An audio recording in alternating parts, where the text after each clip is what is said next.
Okay. How are you doing? Did you want to give your name? Yes, my name is Kushal K. Shah. Okay, Kushal Kesha. Yes. You said you had some concerns about some things that's been going on lately, in society that bothers the brothers and sisters that are incarcerated. You want to share that with us? Absolutely.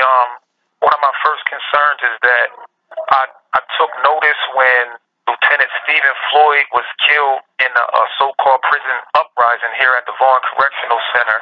I noticed that the sporting goods store, Cabela's, you know, basically rushed to the aid of his family and held a fundraiser, to raise money to support the family and pay whatever expenses, that came from his death, etc.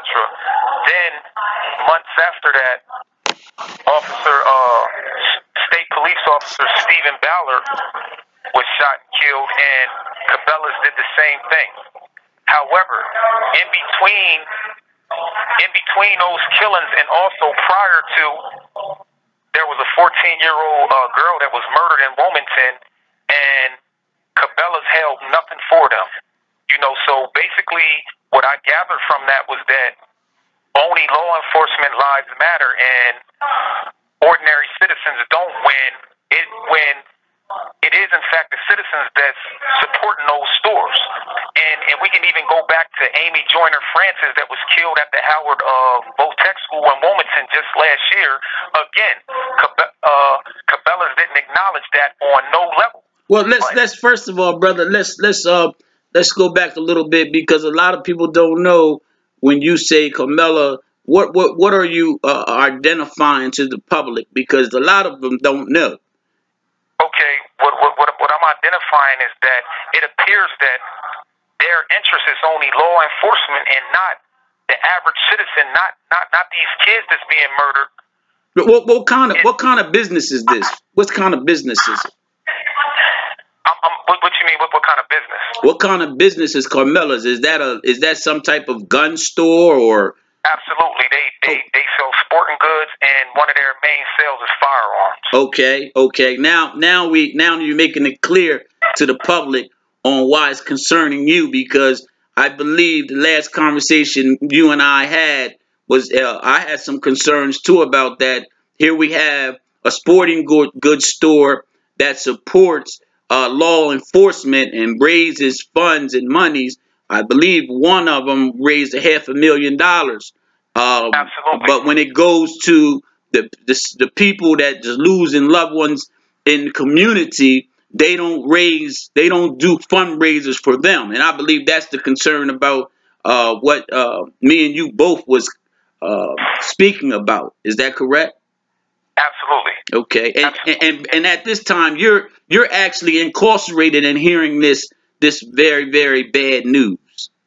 Absolutely. Yeah, I'm currently incarcerated at the Vaughn Correctional Center. Okay. Proceed on, brother. And and it's troubling to me because I have family members, that's been murdered in the city of Wilmington, just like other inmates in this institution. In addition, I also have family members that do in fact support this store, and I have a serious problem with that. So our money is good enough to go into that store, but when something happens, basically a blind eye and a deaf ear is turned to it. But when it's law enforcement, it's a different story. I have a problem with that. Wow. So let me see if I can enlighten you on my opinion, because I also have a problem with that. I believe that it's a double standard, and I don't know why the public haven't caught on to this and haven't did something, either a protest on that store or something, or send this store a message to let them know that we're aware of what they're doing, and either they need to help everybody or stop helping a few, elected few. Absolutely, absolutely, because that's problematic, and it clearly creates that divide. Mm-hmm. Mm-hmm. And from the way everybody speaks, that's what we don't want. Mm-hmm. But you know, their actions, that's what they're doing. Mm-hmm. That's exactly what's going on. So as you said, it's a double standard. Mm-hmm. That's exactly what it is. Mm-hmm.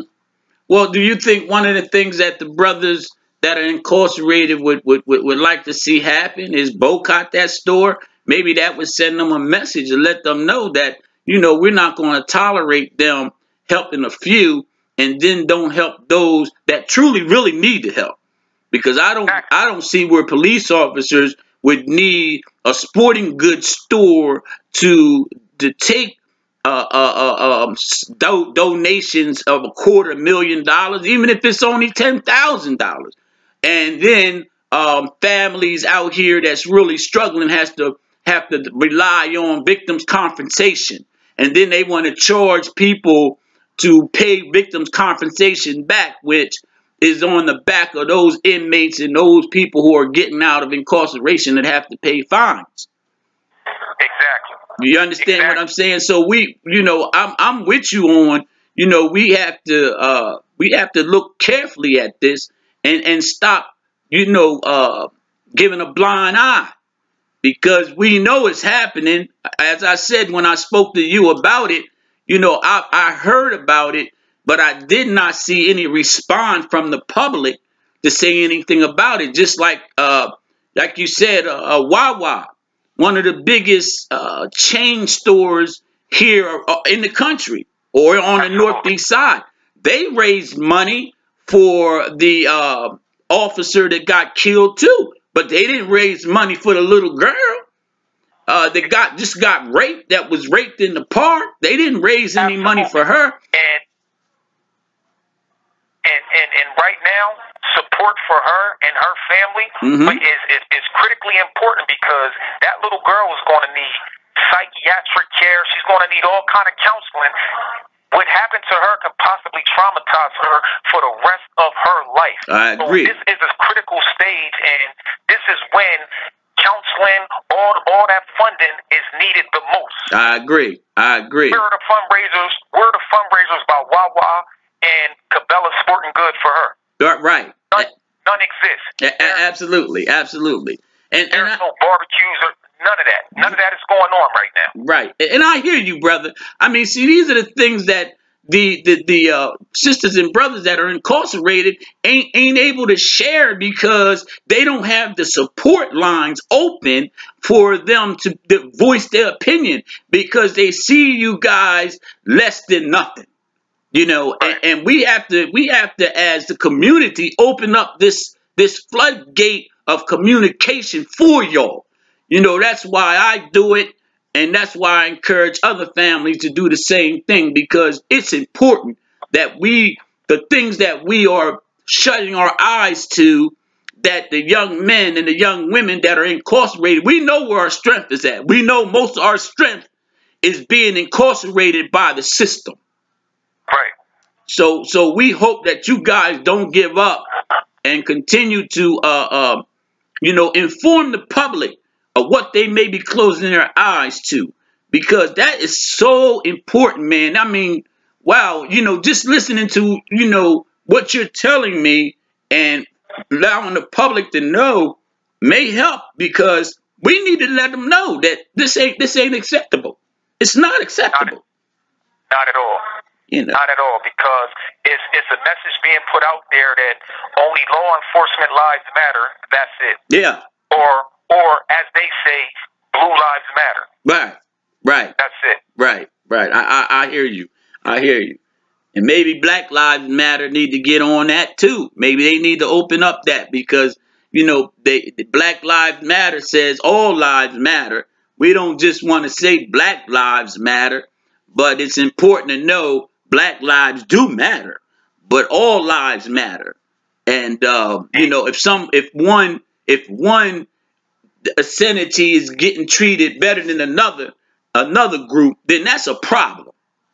That's a problem. So I'm glad that you was able to call and voice that concern, and it's definitely going to be given to the public, and let them make some decisions and, you know, get some comments, man, and find out what's going on.